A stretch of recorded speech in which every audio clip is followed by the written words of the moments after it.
محبت کے سخت رنگ قسط نمبر 7 رومانٹک ناول اسٹوڈیو کی پیشکش۔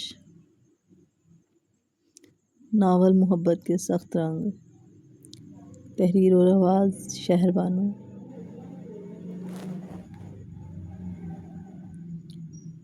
کوریڈور میں پھیلا گپ اندھیرا اب حورین کے دل کے اندر تک اترتا جا رہا تھا۔ حویلی کی ٹھنڈی ہوا بھی اس کے چہرے کو جھلساتی ہوئی محسوس ہو رہی تھی۔ شاہ میر سکندر کے وہ الفاظ، وہ حاکمانہ اور سرد لہجہ، حورین کے کانوں میں بار بار ہتھوڑوں کی طرح لگ رہا تھا۔ وہ کام جو میں نے تمہیں کہا تھا وہ آج رات ہی ہونا چاہیے۔ اب میں مزید انتظار نہیں کر سکتا۔ اسے معلوم ہونا چاہیے کہ شاہ میر سکندر کی محبت کے رنگ کتنے سخت ہوتے ہیں۔ حورین نے لرزتے ہوئے ہاتھوں سے اپنے کانوں کو بند کر لیا۔ وہ دیوار کا سہارا لیے وہیں فرش پر بیٹھنے لگی۔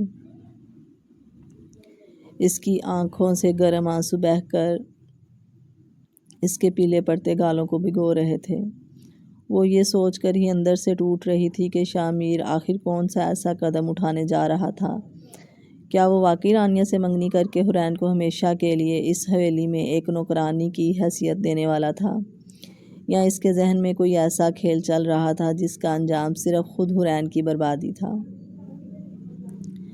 دوسری طرف حویلی کا بڑا ہال روشنیوں اور فانوس کی چمک سے جگمگا رہا تھا۔ پورا ہال مہنگے پردوں، خوشبوؤں اور شہر کے بڑے بڑے خاندانی لوگوں سے بھرا ہوا تھا۔ ملازمین ادھر سے ادھر بھاگ رہے تھے، مہمانوں کی تواضع کی جا رہی تھی۔ رانیہ بیگم اپنے سرخ رنگ کے قیمتی زردوزی لباس میں ملبوس، چہرے پر ایک مغرور اور فاتحانہ مسکراہٹ سجائے کھڑی تھی۔ وہ آج خود کو اس شاہی حویلی کی اگلی مالکن تصور کر رہی تھی۔ اس کی ماں عالیہ بیگم اس کے پاس آئیں اور اس کا ہاتھ دبا کر فخر سے بولی، دیکھا رانیہ، میں نے کہا تھا نا کہ شاہ میر سکندر کو اپنے راستے پر لانا مشکل ضرور ہے لیکن ناممکن نہیں۔ آج رات کے بعد اس حویلی کی چابیاں تمہارے ہاتھ میں ہوں گی۔ رانیہ نے گہری اور زہریلی مسکراہٹ کے ساتھ کوریڈور کی طرف دیکھا اور دھیمی آواز میں بولی، امی، آج رات کے بعد اس حویلی میں حورین کا نام و نشان بھی نہیں رہے گا۔ شاہ میر نے خود مجھ سے وعدہ کیا ہے کہ وہ آج سب کے سامنے اعلان کرے گا۔ جو اس حورین کی اوقات اسے یاد دلا دے گا۔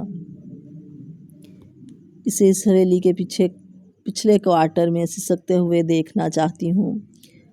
رات کے ٹھیک 9 بجے ہال میں بجنے والا ہلکا میوزک اچانک بند ہوا۔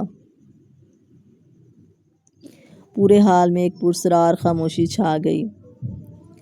شاہی سیڑھیوں کی طرف اٹھ گئی۔ شاہ میر سکندر شاہ 3 پیس سوٹ میں ملبوس اپنے رعب، جلال اور وقار کے ساتھ نیچے اتر رہا تھا۔ اس کے چہرے پر برف جیسی سختی تھی، آنکھیں بالکل سرد اور پتھر کی طرح خاموش تھیں۔ اس کے چلنے کی آہٹ سے بھی جیسے حویلی کا فرش کانپ رہا تھا۔ وہ کسی کی طرف دیکھے بغیر سیدھا اسٹیج کی طرف بڑھا۔ رانیہ دلہنوں کی طرح شرماتے ہوئے مسکراہٹ کے ساتھ اس کے قریب جانے لگی تاکہ سب کو لگے وہ دونوں ایک ہیں، لیکن شاہ میر نے اس کی موجودگی کو بالکل نظر انداز کر دیا، جیسے وہ وہاں کھڑی ہی نہ ہو۔ اس نے سرد مہر چہرے کے ساتھ ڈائس پر رکھا مائک اپنے ہاتھ میں لے لیا۔ شاہ میر کی گرجدار اور بھاری آواز پورے ہال کے کونے میں گونجی، آپ سب کا یہاں سکندر حویلی میں آنے کا شکریہ۔ آج کی رات میری زندگی اور سکندر خاندان کے مستقبل کے لیے انتہائی اہم ہے۔ کچھ لوگوں کو یہ غلط فہمی ہو جاتی ہے کہ وہ شاہ میر سکندر کے فیصلوں کو اپنے حساب سے چلا سکتے ہیں۔ کچھ لوگ سمجھتے ہیں وہ میری خاموشی کا فائدہ اٹھا کر میرے حق پر قبضہ کر سکتے ہیں، لیکن آج واضح کر دوں، شاہ میر سکندر کا فیصلہ صرف اس کا اپنا ہوتا ہے، اس سے بدلنے کی طاقت کسی میں نہیں۔ اس نے ایک طویل گہرا سانس لیا۔ اس کی باز کی طرح تیز آنکھیں گھومی اور سیدھی کوریڈور کے اس اندھیرے اکیلے کونے میں کی طرف گئی جہاں حورین کٹے ہوئے پرندے کی طرح دیوار سے لگی خوف اور آنسو سے بھری آنکھوں کے ساتھ یہ سب دیکھ رہی تھی۔ شامیر کی نظریں جیسے ہی حورین پر پڑیں، اس کی آنکھوں کی سختی میں ایک عجیب سا پاگل پن چمکا۔ اس نے مائک پر ہاتھ کی گرفت کو مضبوط کیا، بلند آواز میں کہا،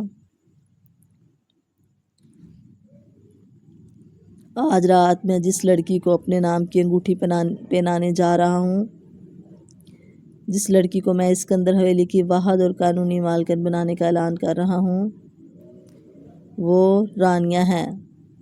پورے حال میں جیسے قیامت ٹوٹ پڑی۔ ایک سیکنڈ کے لیے سب کے سانس رک گئے۔ رانیہ کے چہرے کی مسکراہٹ وہی منجمد ہو گئی۔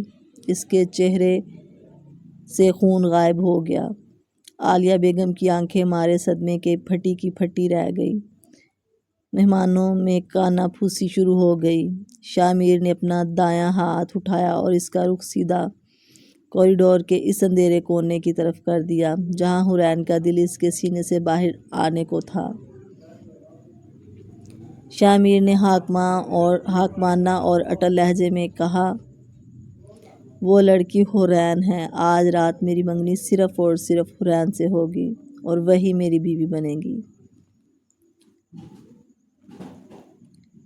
حورین کے پیروں تلے سے زمین نکل گئی۔ اسے لگا جیسے اس کے آس پاس کی ہوا ختم ہو گئی ہو۔ اس کا دم گھٹنے لگا۔ شامیر کی آنکھوں کے وہ سخت رنگ اب حورین کی زندگی کو ہمیشہ کے لیے اپنے حصار میں لینے والے تھے۔